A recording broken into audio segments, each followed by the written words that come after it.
Pase bien, ¿cómo están? Tiene buen rato que no grabo un video en forma como este de ahorita.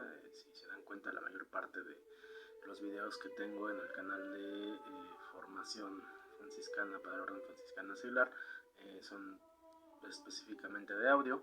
Sin embargo, pues después de un buen rato me he decidido a volver a grabar directamente. Y el tema que nos compete para este mes se titula La vía de la conversión en San Francisco de Asís.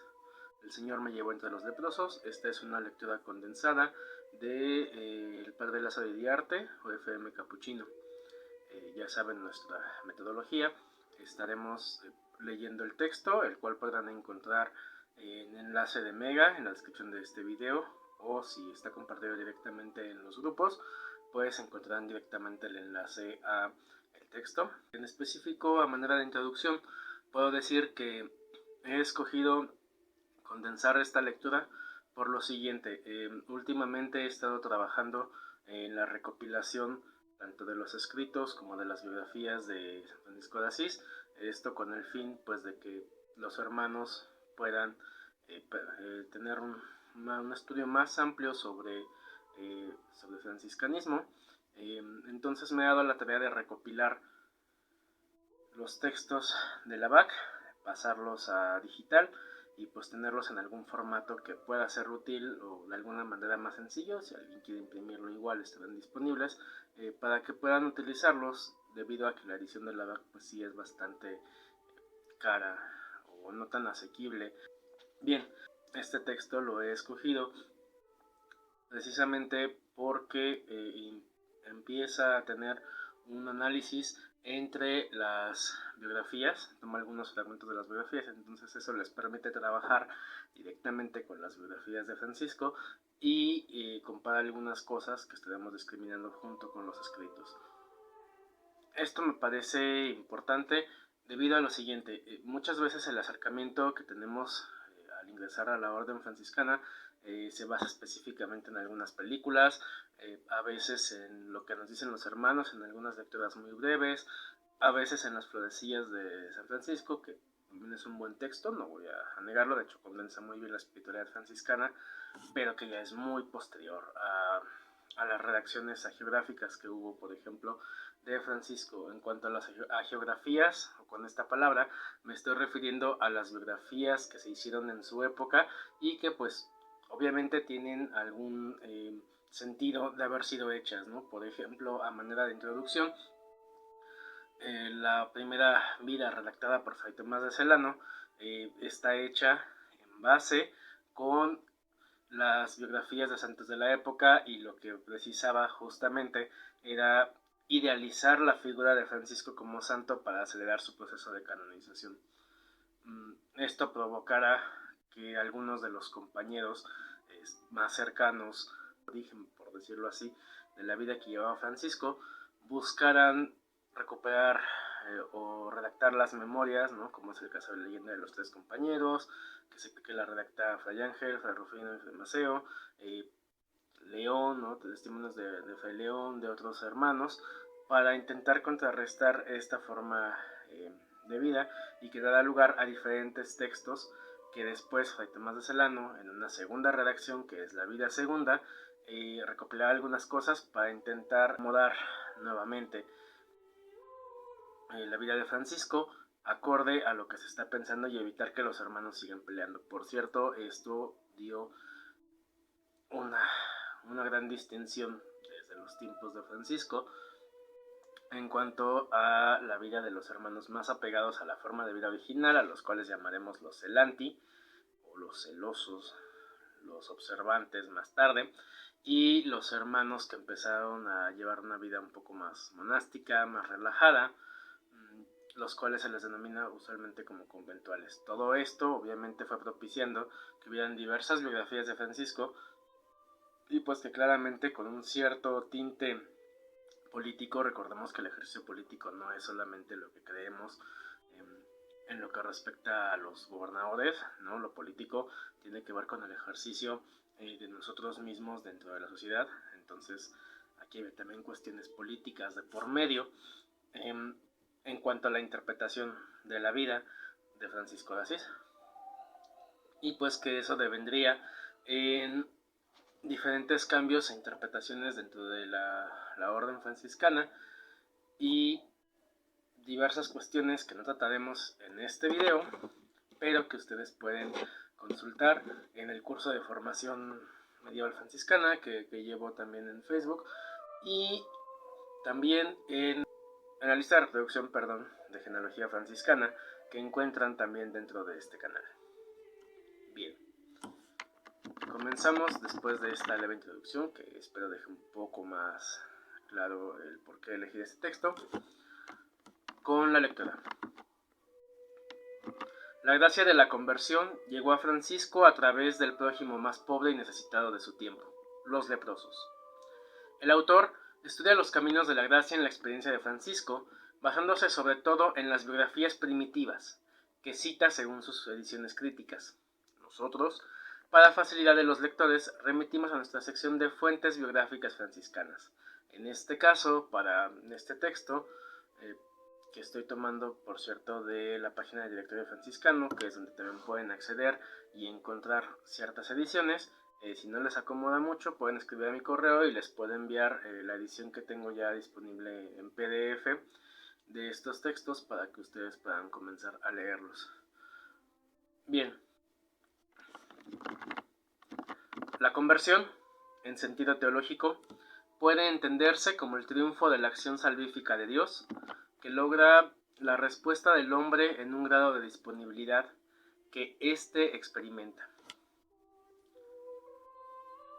El arrancarse del pecado y ser introducido en el misterio del amor del Creador, de quien se siente llamado a iniciar una comunicación con Él en Cristo.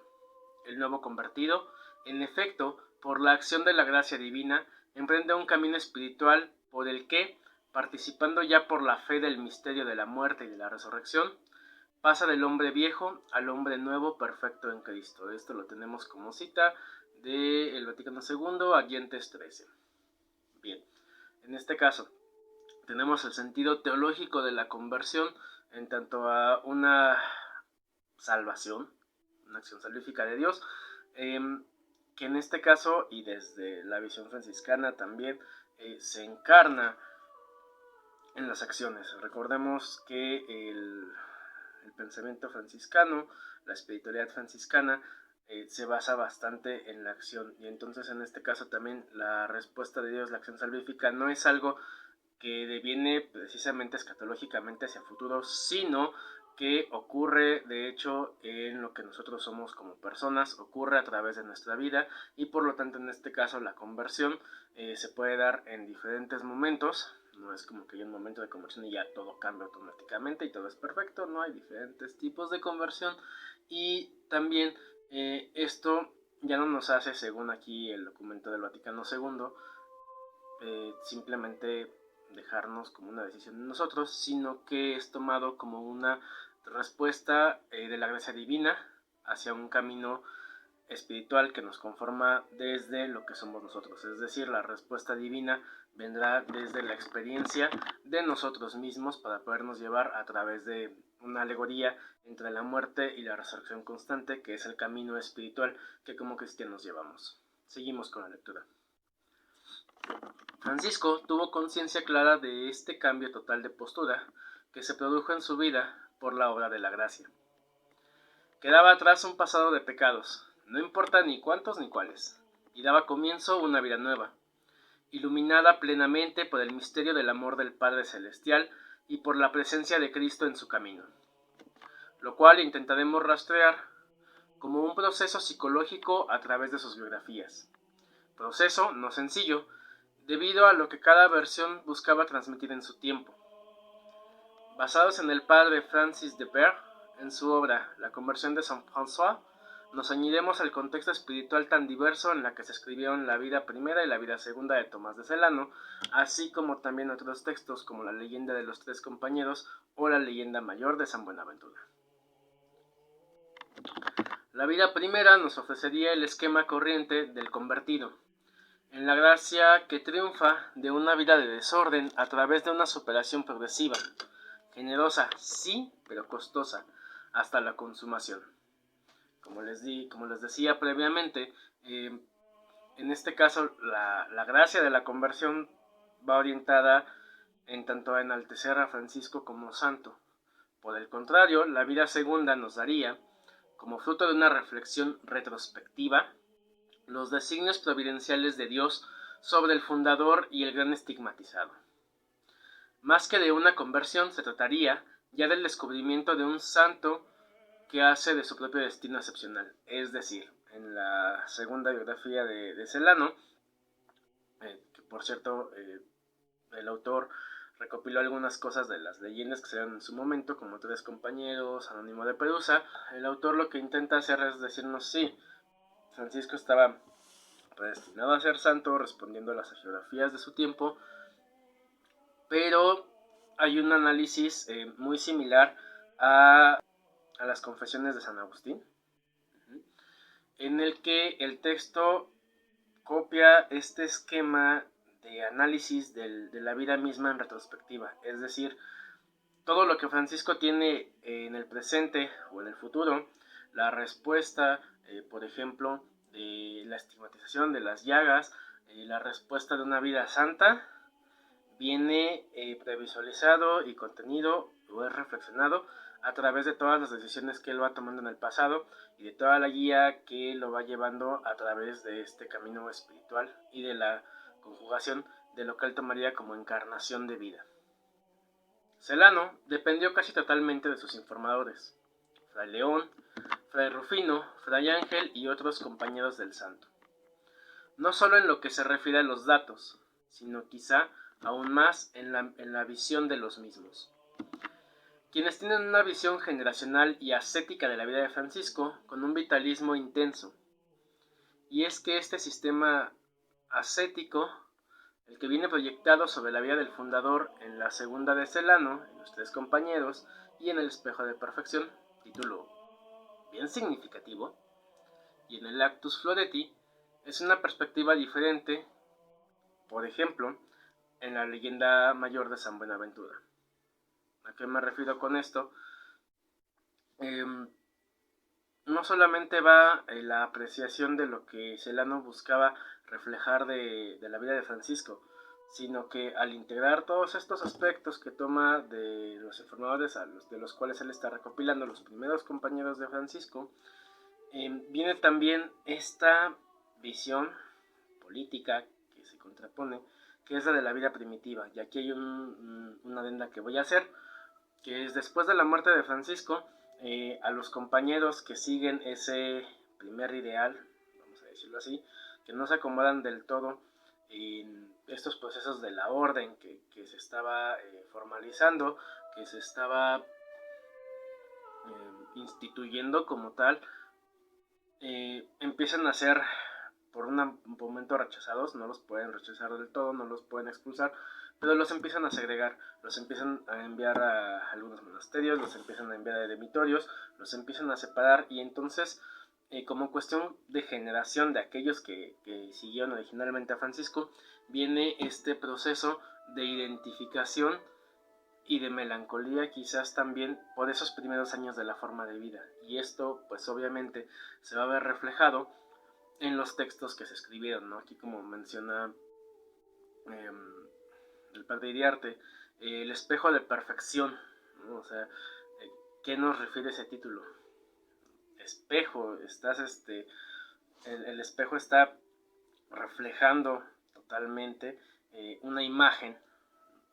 Por cierto, la cuestión de la imagen no es algo estático. Una imagen está constituida, hablando al menos en términos filosóficos, por diferentes movimientos, está constituida por diferentes partes que nos refieren a algo y que en este caso, desde el mismo título de espejo de perfección, nos refiere hacia la vida perfecta, hacia la vita evangelii, hacia la vida del evangelio hecha realidad, ¿no? Entonces el espejo de perfección intentará ser, digamos, de forma catequética, hasta cierto punto, una enseñanza de esa añoranza de la vida primitiva de Francisco de Asís y sus compañeros. Cuestión también aquí que tengo que mencionar que pasó, por ejemplo, con la leyenda mayor de San Buenaventura. San Buenaventura, cuando él llega a ser ministro general y veía este problema bastante fuerte entre observantes y conventuales, dice, ¿saben qué? Vamos a borrar todas las demás biografías que hay y vamos a hacer una sola que nos unifique como orden, que es lo que realmente buscamos, ¿no? Y encuentra ese sentido de unificación sobre la leyenda mayor, después la leyenda mayor, que es un resumen de esta, y una versión también que se usaba para ser cantada durante las fiestas, y son las que quedan prevalentes en la orden durante un tiempo. ¿Cómo conocemos las demás? Pues porque hubo diferentes copias que se hicieron, obviamente a mano en su tiempo, y que pues, algunas se resguardaron en otros conventos, monasterios, bibliotecas, archivos, ¿no? Aquí nos mencionan, por ejemplo, el Actus Fioretti, o las actas de las flores, ¿no? Las flores del santo, de ahí vendrá después las florecillas, que son adornos de la vida de un santo, por decirlo de esa forma. Entonces todo este tipo de documentos se guardan y después salen a la luz. Bien, continuamos con la lectura. Por lo anterior, hallo más acertado leer los relatos en ellas contenidos a partir de la experiencia personal de San Francisco, sobre la táctica seguida por la gracia de su conversión, reflejada en términos inequívocos al comienzo del testamento. Hablo cita del testamento. De esta forma me concedió el Señor a mí, Fray Francisco, dar comienzo a mi vida de penitencia, porque, cuando yo estaba en los pecados, se me hacía amarga en extremo la vista de los leprosos. Pero el mismo Señor me llevó entre ellos y usé su misericordia con ellos. Y al apartarme de ellos, lo que antes me parecía amargo, me fue convertido en dulcedumbre del alma y del cuerpo. Y, pasado algún tiempo, salí de este siglo.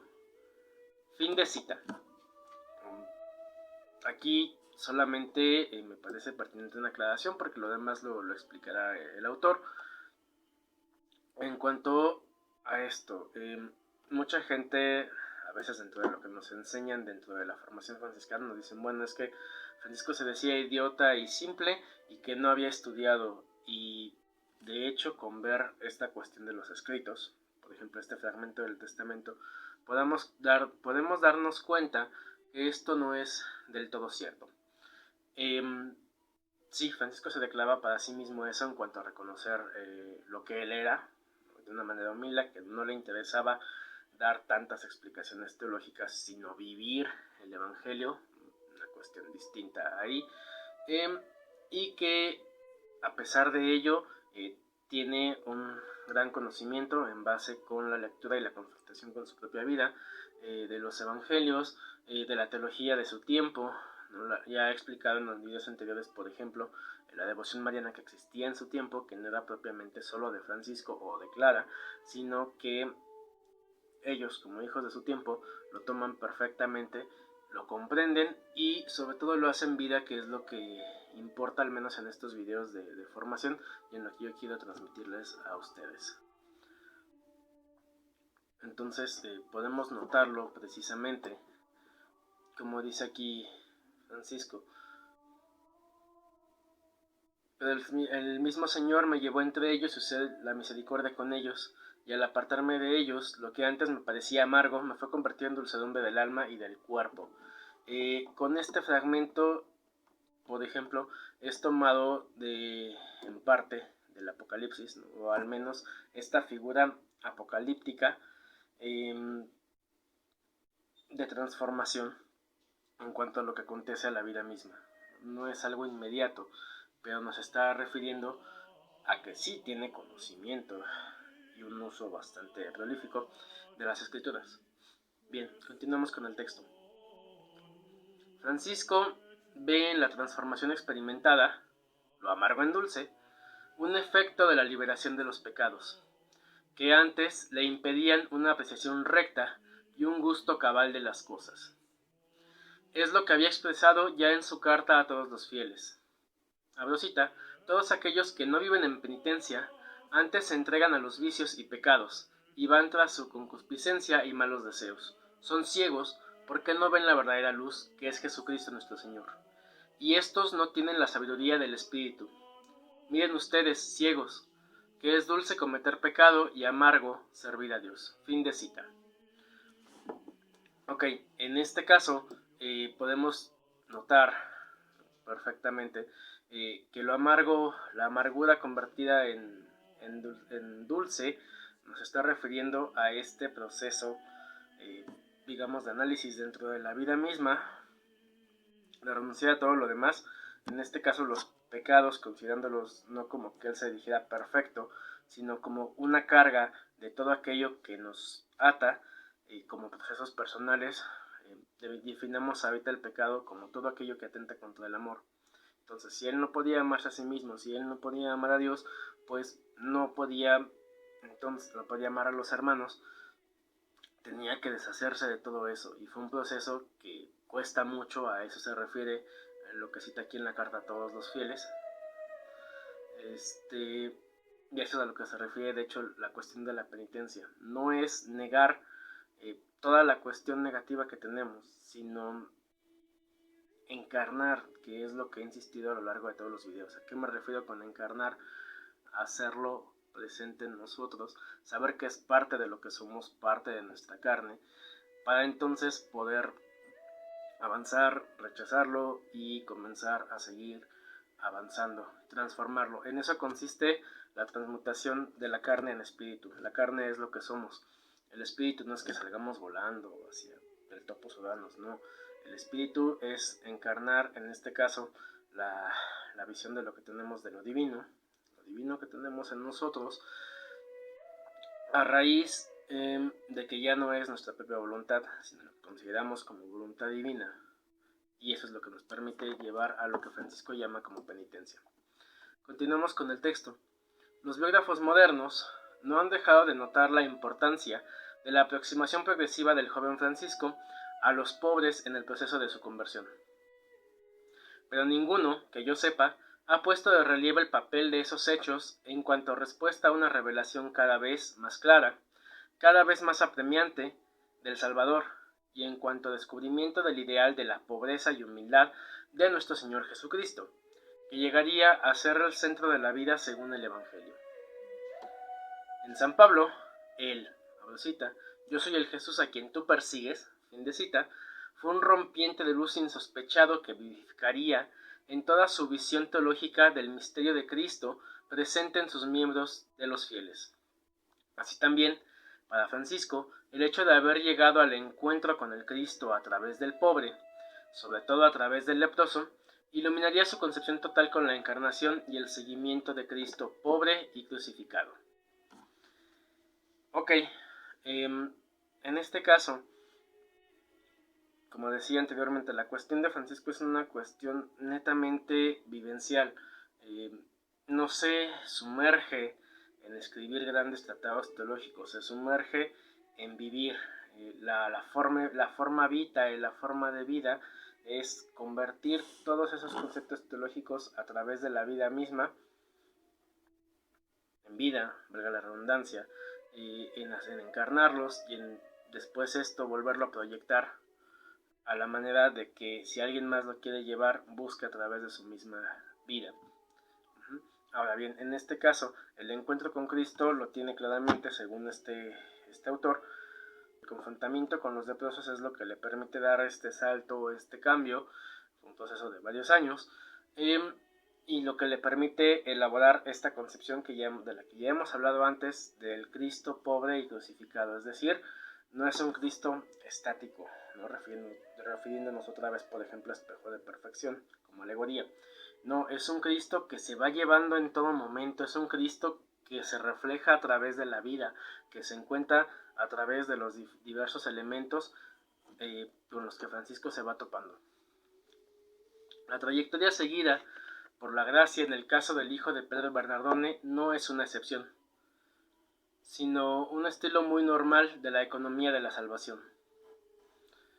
Tomando el ideal de liberación en la historia de la salvación del Antiguo Testamento, Francisco irrumpe con una respuesta de acción. Abro cita.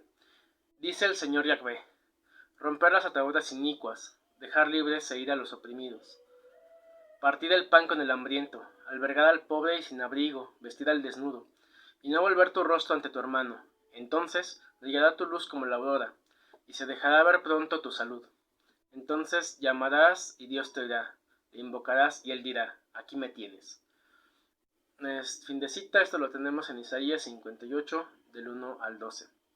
Y de ahí se adentra el amor en el Nuevo Testamento. El camino para ir al Padre es Cristo, el Hijo del Hombre.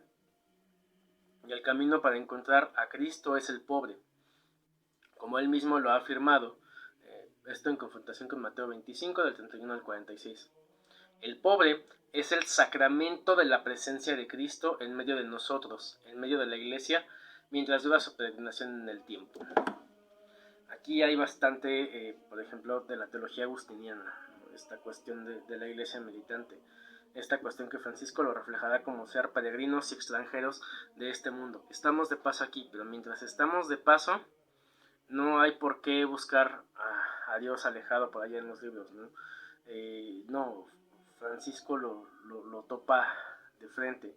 Dios es un reflejo que se encuentra como tal ahí, y por lo tanto que hay que transformar todo lo demás a través de esta iluminación, que ojo, no es la iluminación del ser perfecto. Francisco en ningún momento se considera perfecto, es la iluminación de poder ver a Dios, reencontrarlo a través de las escrituras y reencontrarlo a través del ser humano, y en este caso específico de los que eran separados, los leprosos, los que eran considerados inhumanos, los que estaban alejados de todo lo demás. A esto se refiere con sacramento. Por ejemplo, Leonardo Boff, otro escritor franciscano más reciente, tiene un libro que se llama El Sacramento de la Vida. Lo pueden encontrar en la editorial Salterre.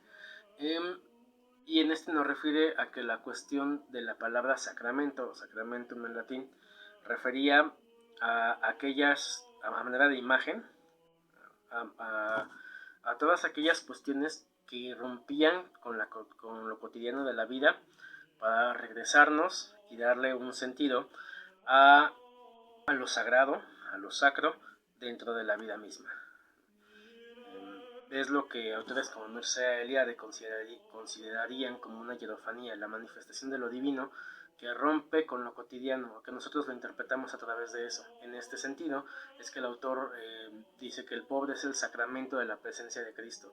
Sí, Cristo está en la Eucaristía, como creemos y como también creía Francisco, pero es a través de la inmediatez del pobre, en la cual podemos verlo, a través de esa inmediatez del otro, que no solamente va a ser el otro, sino que va a la identificación más adelante del sí mismo, como lo veremos posteriormente, que podemos entonces religarnos directamente a la cuestión de lo divino.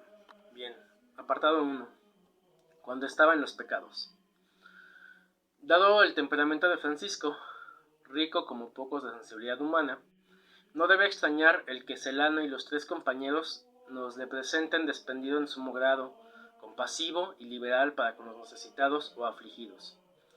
El primer hecho que le acredita de tal es la victoria alcanzada en la prisión de Perusa, a fuerza de delicada cortesía, con el caballero insoportable, condenado por los camaradas de cautiverio al ostracismo, segunda de Celano 4 y 3 compañeros 4. Y el otro Celano que, libre de la prisión, se le vio más inclinado a la piedad para con los indigentes, segunda de Celano 5. Es decir, el primer acercamiento que tenemos a través de la vida de Francisco es que, pues, para ser un niño que lo tenía todo y de repente es encarcelado, intenta sobrellevar este encarcelamiento a través de considerarse como un caballero, a través de la cortesía, es decir, de comportarse, de llevar pacientemente a los demás, y esto es lo que le permite empezar a intentar comprender o interpretar que Dios estaba contenido a través de los oprimidos, y que una vez que sale de la prisión justamente comienza a reunirse, pues, con los indigentes y con los apartados, es decir, con los que no eran considerados como personas y por lo tanto eran considerados como normales. Por entonces ocurrió el episodio del mendigo, despedido sin limosna en un momento de afanosa atención en el mostrador de la tienda de paños. Lo refiere Celano en su Vida Primera como mera asociación retrospectiva, al hablar de la caridad con los leprosos después de la conversión. Y se halla asimismo en el Anónimo de Perusa, en Los Tres Compañeros y en San Buenaventura sin variantes notables. Este episodio, que ustedes pueden buscar, por supuesto, Francisco está en la tienda con su padre y llega un leproso a pedir dinero, un mendigo, y Francisco no le presta atención de momento, así lo corre, así de no, vete de aquí, no hay nada aquí para ti. Así como sucede eso, viene otra vez este aspecto del análisis retrospectivo muy de las confesiones de San Agustín. San Agustín en sus confesiones intenta establecer diferentes concepciones filosóficas y teológicas a partir de mirar su vida en retrospectiva, ¿no? Todo lo que vive en un futuro o en un presente que él redacta es visto a través de la reflexión de las acciones del mismo pasado que van a desembocar justamente en ese presente. Y en este caso es lo mismo que toma Celano para este fragmento. Al caer en la cuenta Francisco de lo que había hecho, reprochase a sí mismo tamaña descortesía, diciéndose: si este pobre te hubiera pedido algo en parte de un conde o de un varón, a buen seguro lo hubieras contentado, y no has querido hacerlo a quien venía en nombre del Rey de Reyes y Señor de todo. Desde aquel día propuse no negar socorro a aquel que se lo pidiera en nombre de Dios. Esto, fin de cita, lo tenemos en la primera de Celano 17, o en Tres Compañeros 3 y en la Leyenda Mayor 1.1. Descortesía. En tal grado poseía el sentido de la caballerosidad, lo sabemos por su vida toda, que se sintió profundamente rebajado a sus propios ojos por aquella acción. Lo hacen notar las fuentes, contra su costumbre, pues era muy cortés. Esto lo tenemos en Celano. Comenzó recriminándose por su gran grosería. Esto lo tenemos en el Anónimo de Perusa y en Tres Compañeros. San Buenaventura, por el contrario, da al lance un giro más ascético y añade, con el Anónimo de Perusa, que Francisco, arrepentido al instante, corrió tras el pordiosero y le dio la limosna. Es, con todo, una caballerosidad que se halla en el centro de referencia en el fondo sólidamente religioso del joven mercader, Dios. Ese centro de referencia irá recibiendo poco a poco los rasgos de un rostro familiar, el de Cristo. En este sentido tenemos claramente el análisis de esta cuestión de mirarse en retrospectiva, ¿no? En un primer momento al menos de reconocer que estaba pensando ya, que tenía un proceso de reflexión, de volver a identificar por qué estaba mal eso que estaba haciendo, porque aquellos a los que eran los otros, aquellos a los que eran los desposeídos, se empiezan a ver como reflejos de lo divino. Son personas, son hermanos, ¿no? De ahí vendrá después la cuestión de la fraternidad. Y por lo tanto es necesario verlos. Si vienen, me enseñaron que vienen, que si hubieran venido en el nombre de algún varón o conde, los hubiera recibido y los hubiera dado sin problemas. Pero si ellos vienen por su vitalidad misma, que es por lo que se refiere en cuanto al Rey de Reyes, al Señor de Señores, a la vida que Dios da, entonces ¿por qué no darles a ellos? Y es como comienza este camino de reconocimiento. Francisco, buscando renombre, camina rumbo a Apulia entre los caballeros de Gualterio de Brienne. Un día topa con un caballero pobre, casi desnudo, y le regala su propia indumentaria flamante por amor a Cristo. A la noche siguiente, tiene el sueño del palacio lleno de arreos militares, completado poco después con el otro sueño en que la voz del Señor le disuade de proseguir en la expedición y le manda regresar a Asís. Esto lo encontramos en Primera de Celano 5, Segunda de Celano 5S, Tres Compañeros del 5 y 6 y Leyenda Mayor 1-2. No es fácil precisar hasta dónde el paralelo con el episodio similar de la vida de San Martín, tan insistentemente recordado por Celano, obedece a un esquema previamente adoptado o responde a la realidad de los hechos, pero al menos aparece patente el nexo entre esta liberalidad y el comienzo de la conversión. Aquí otra vez, recordemos la cuestión de las hagiografías. Las biografías de San Francisco, estas hagiografías, no son hechas de la nada, son hechas bajo esquemas que ya estaban previamente, esquemas que vienen desde las actas de los mártires algunos, y obviamente los esquemas que estaban de moda en la época. El esquema, por ejemplo, de San Martín Caballero, de aquí toman estas cuestiones, ¿no? Se van tomando diferentes cosas a la hora de realizar las biografías, y como dije ahorita y mencioné ya también, ¿no? Por ejemplo, se toman cuestiones incluso de esta visión, de este estilo de San Agustín, y que de hecho es bastante importante mencionarlo porque la teología y filosofía franciscana estarán basadas en gran parte en una interpretación agustiniana. Eso es una cuestión más filosófica, pero conviene saberlo para que identifiquemos entonces qué es lo que se toma de aquí, ¿no? Y nos dice el autor, bueno, no sabemos exactamente si esto le pasó o no a Francisco, pero sí es un hecho que, porque pues, parece tomado de la vida de San Martín, pero sí nos refiere precisamente ya a un análisis de la vida misma y de iniciar con un proceso de conversión latente. Vuelta a su patria, experimentó profundo hastío de las diversiones juveniles, mientras sentía acrecentarse en su corazón el interés por los pobres y el goce nuevo de sentarse a la mesa rodeado de ellos.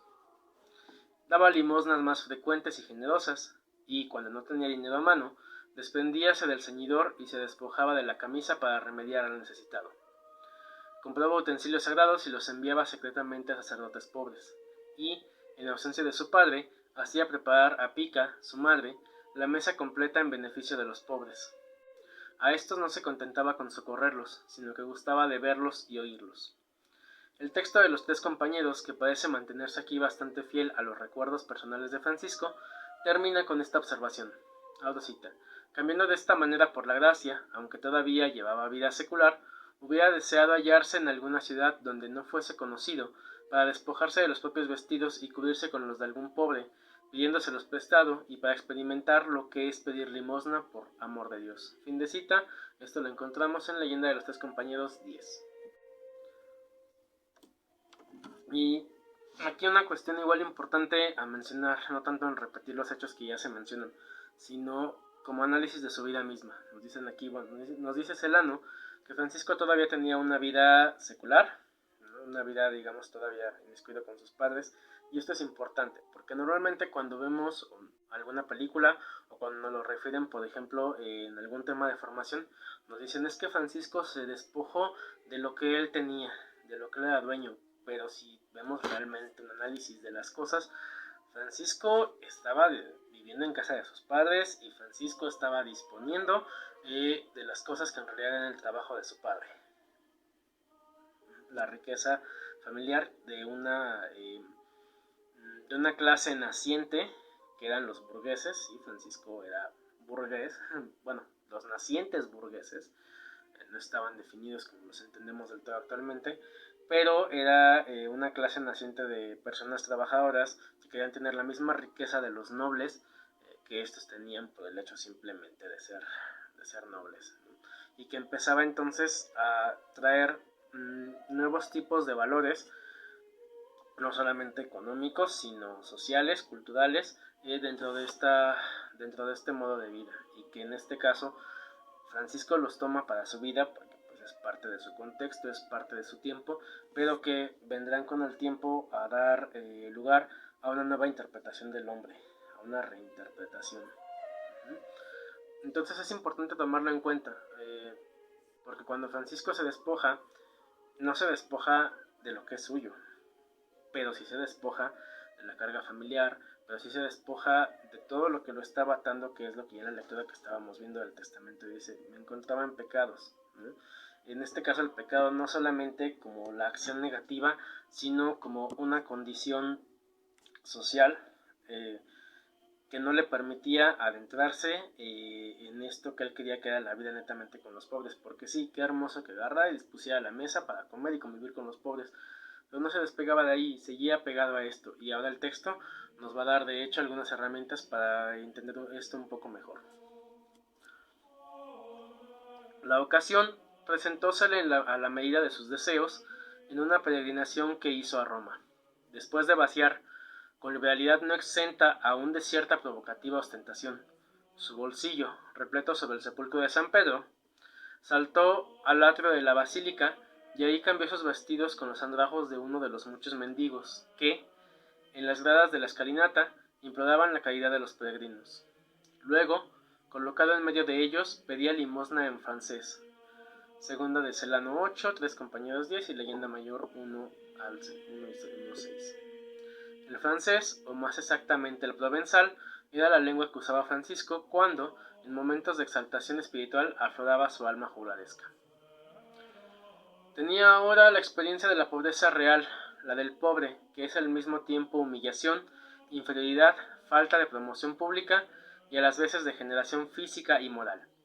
Se le había sentido visto así por la gente.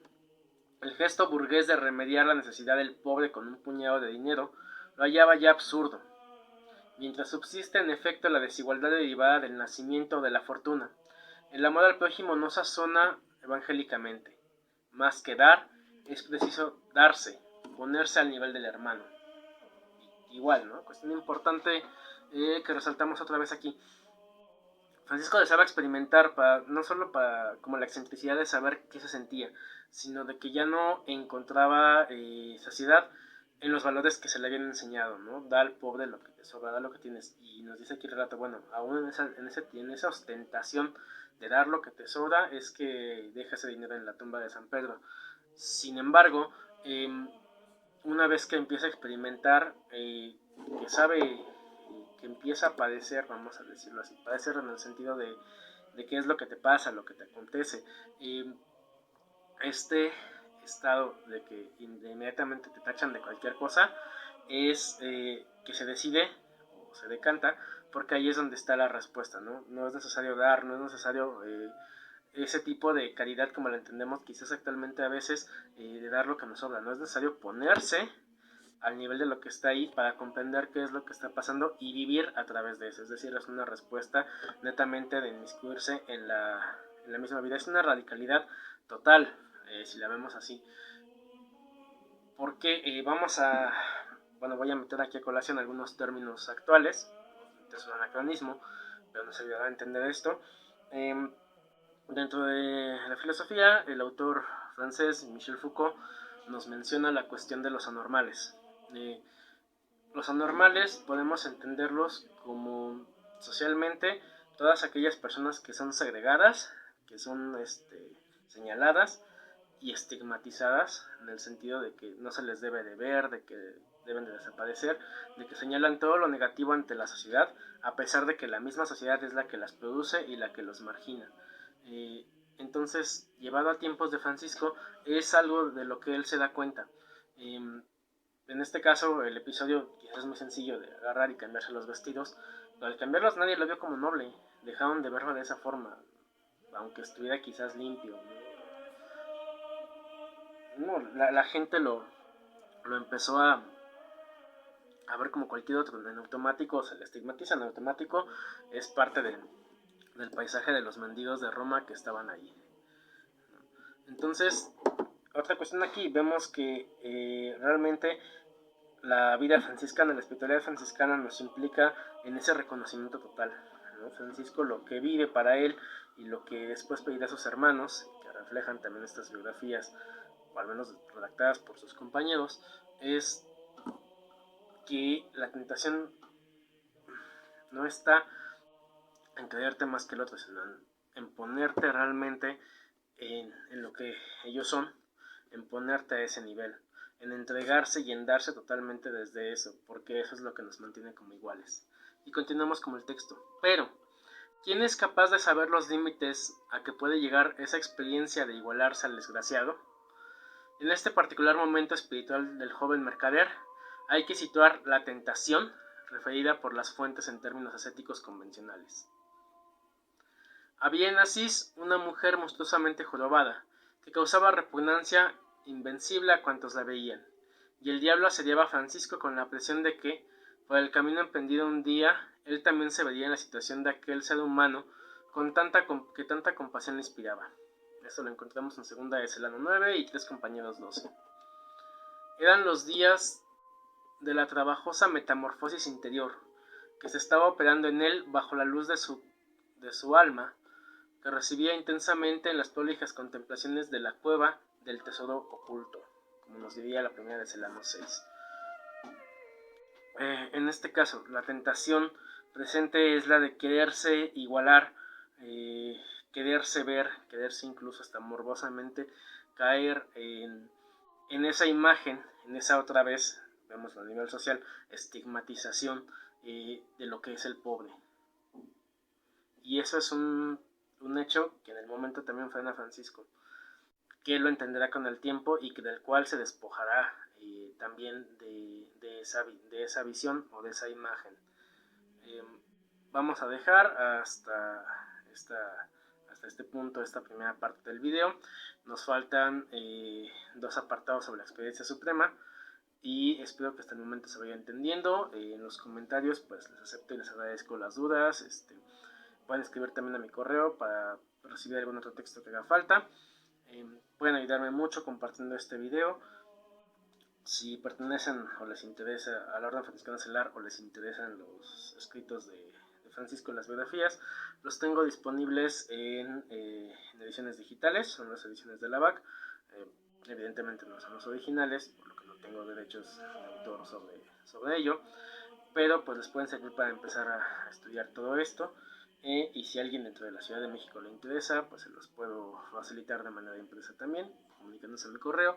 Les invito de igual manera a visitar el canal de Genealogía Franciscana, donde abordo algunos de estas problemáticas de manera más filosófica, con un enfoque netamente filosófico, desde el sentido de que creo que todo este pensamiento franciscano, esta forma de vida franciscana, que al menos yo la llevo de manera personal, como miembro de la Orden Franciscana Celar, puede arrojar de manera filosófica algunos conceptos para dar salidas en el presente a el modo de vida que llevamos y a las violencias de las cuales nos ejercemos dentro de este sistema capitalístico. Pero bueno, muchas gracias, paz y bien, espero les haya gustado y esperen la próxima semana la continuación de este video. De cualquier manera, en el enlace de Mega que está en la descripción, encontrarán el texto completo para trabajarlo. Muchas gracias, soy Jesús Sigüenza, paz y bien.